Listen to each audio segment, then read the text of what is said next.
Shalom, this is Dmitry from Nahariya, Israel, and this is a short update and a prayer request for me and for community here.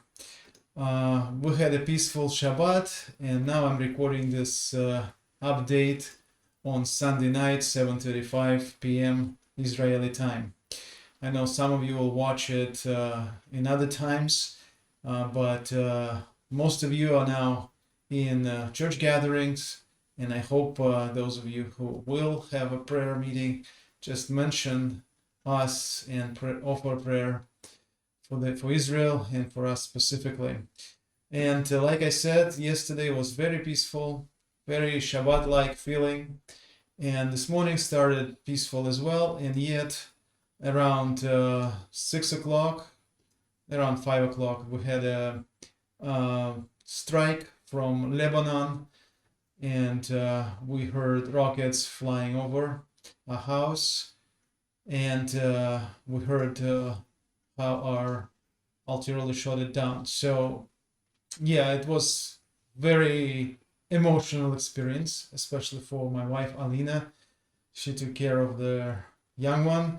Both of our older kids were on the streets at that moment, and that would really Alina was hesitant about how they would deal with the situation, but both of them showed signs of maturity and responded the way they were trained to do. They went to shelters, and those who couldn't find the shelter, they just followed the procedure that is recommended by the officials.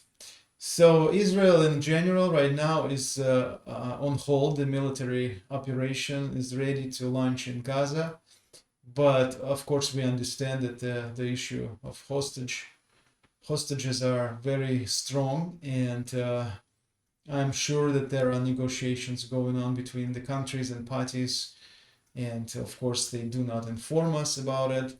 Plus, there's a weather aspect to the operation. They don't want to start it on the ground when it's raining, when I guess there are some kind of the issues that army doesn't want to face in the next stage. So they probably several combinations to it. So basically the situation is on hold, but we see that the situation with Hezbollah in Lebanon has been warming up more and more, actually heating up now, because today in other area of Lebanon border, they had launched a missile, and they wounded 4 Israeli soldiers, and one of them was killed, and all of them were in an Israeli tank. So they attacked several stations where the Israeli army has its own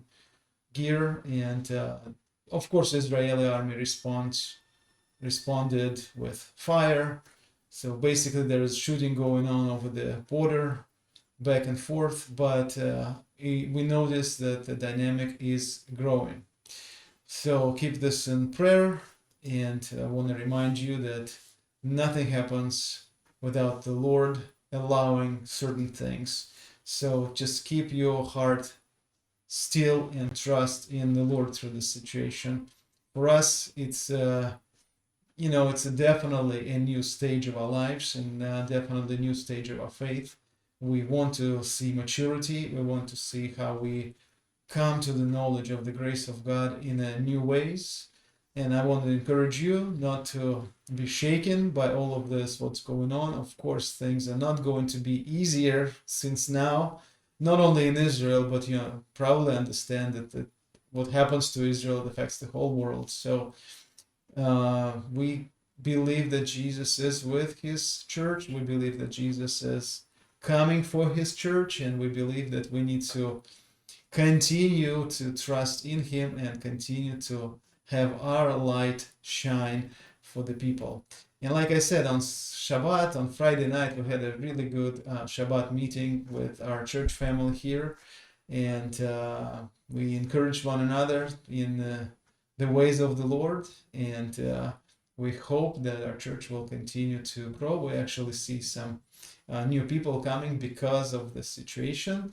So the Lord causes wonderful things. So trust in Him only, not in the weapons, not in technology, not in any other source that man can make, but only God is the source of all things. So glory to Him, and thank you for being part of our lives. Next couple of days, we will be attending a conference, so we will keep updates, maybe in a different dynamic, but maybe we will come up with something. So may the Lord keep you and bless you, and His face shines upon you, and He gives you peace.